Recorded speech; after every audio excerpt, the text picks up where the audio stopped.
Good morning and welcome to the daily cyber briefing for Tuesday the 15th of April.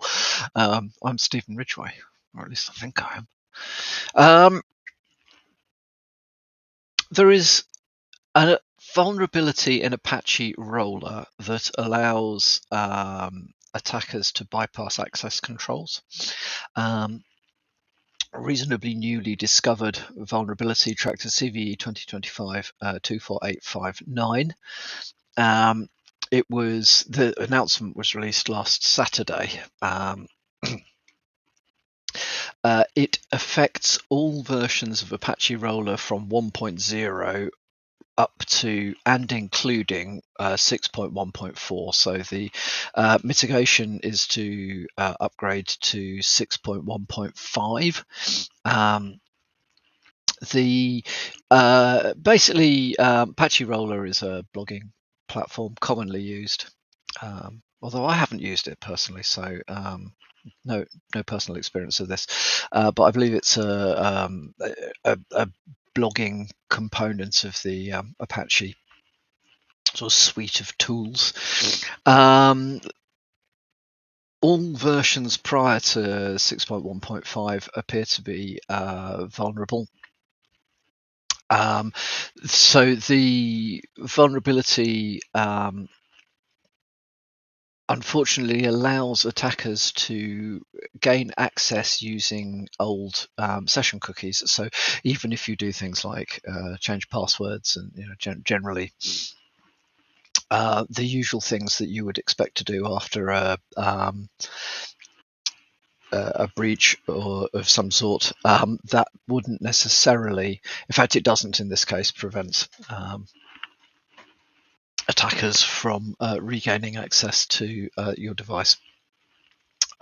It has been categorized as important by the Apache Software Foundation, in which case I think it would be fair to say you should be looking to patch ASAP if you are using Apache Roller as part of your blogging platforms and publishing collaboration tooling stuff. Also in the arena of vulnerabilities and patches, the NVIDIA Container Toolkit last year in September had a vulnerability that was tracked as CVE 2024-0132. It appears now that the patch to that vulnerability was incomplete. So the patch leaves a time of check, time of use vulnerability in the NVIDIA toolkit. So NVIDIA Container Toolkit. It allows a maliciously crafted container to gain access to host file systems. Now I can remember when we all thought that was going to be completely impossible, and I do remember having a bit of a eye-rolling moments with discussing the requirements to segregate stuff that we're running in sort of the virtual world, containers, virtualization, whatever, about how could anything ever escape. And I think, well, nobody's ever proved you could do it. Well, these days I am happy to say, well, sad to say, I was completely wrong about that, and there are a whole raft of ways. My gut feeling is it more in containerization than in true virtualization, because containerization, of course, there's a whole load of shared stuff that lives underneath the container, whereas virtualization does tend to actually put the whole lot into one instance, including the OS and everything else around it. However,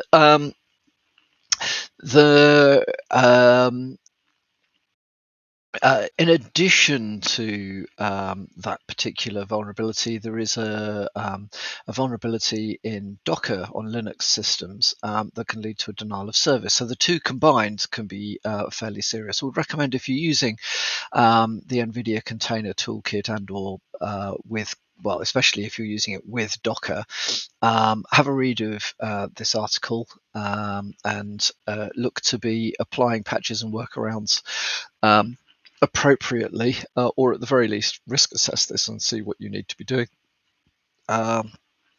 Undoubtedly, more information will come out about ways to work around this, but at the moment it is worth being aware of it. And then finally from me today, earlier this week we talked about a critical vulnerability in the WordPress Shore Triggers plugin. Shore Triggers AutoKit, I think it's now known. Is it, which way around is it? Is it used to be Auto? No, I think it used to be Shore Triggers and is now known as AutoKit. The reason I have brought this back up again is because it's become apparent that the vulnerability was being exploited within 4 hours of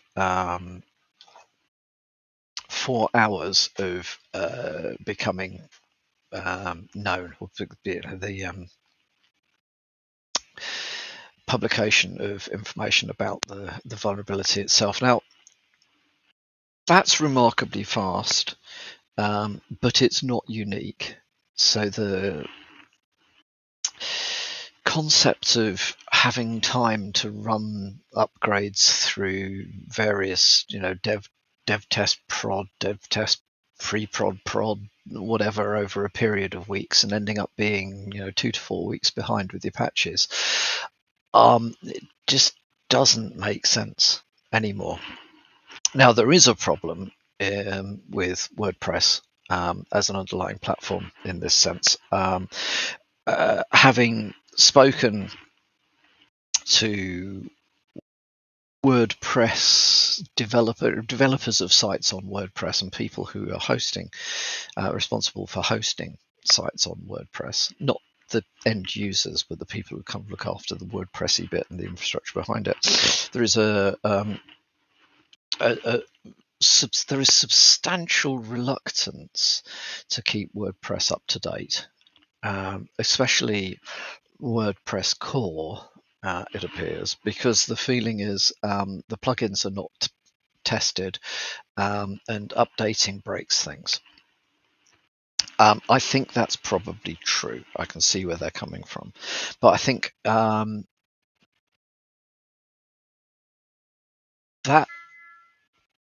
has become a paradigm which is almost unchallengeable within the WordPress hosting world. I think the average at the moment is probably something along the lines of update things on a 2-weekly cycle, with at least dev and prod, if not dev test and prod stages. Copy the site off, do this, do that, prod it, blah, blah, blah, make sure it's still okay, and then push it back up again. Okay, there's a problem with this. Vulnerabilities are being exploited within 4 hours, not within 14 days. This is a significant issue. I think the underlying question then is whether WordPress is suitable for hosting sites which must have high uptime, but equally must remain secure. So if you can't run the risk of your site being hacked for whatever reason, I mean, there's lots of reasons, not just the e-commerce type whatever. Reputational damage, the whole piece could be quite significant. But if you equally can't run the risk that remaining secure might on occasions give you downtime whilst you unpick and it's normally an issue around plugin compatibility with updated WordPress core components. If you upgrade one, you need to test the other, kind of thing. I think there's a very serious question here about whether the WordPress environment is the right one for doing this sort of stuff on. Yes, it's easy. Yes, it's well known. Highly complicated ecosystem sounds terrible. As an ex-biologist, I shouldn't be using words like that, but you know what I mean. It the whole plugin part of WordPress is what makes it so easy to use, but equally makes it really difficult to keep on top of. I've said before, you need to check manually whether things that you've set to auto update are updating. Turns out that a lot of WordPress admins just refuse to auto update things. Well, that is a problem. So have a think about this. I would definitely make sure you understand it and that you have captured the risks around patches creating outages versus vulnerabilities being exploited should be something explicitly on your corporate risk register, with whatever risk treatment you feel is most appropriate captured and signed off, rather than these things happening in the background and decisions being made without going through a proper risk process. Because right now, if you're using a WordPress hosting company, or if you've outsourced it to an organization or a team or a group that do this sort of thing, it is quite likely that they will be reluctant to be making changes to a lot of the components in real time. However, as we've seen through this vulnerability, the perception of how much time you've got in order to test things is much greater than the reality of how quickly things become exploited. So yeah, anyway, that's my thoughts on this for the moment. Hope you have a good day.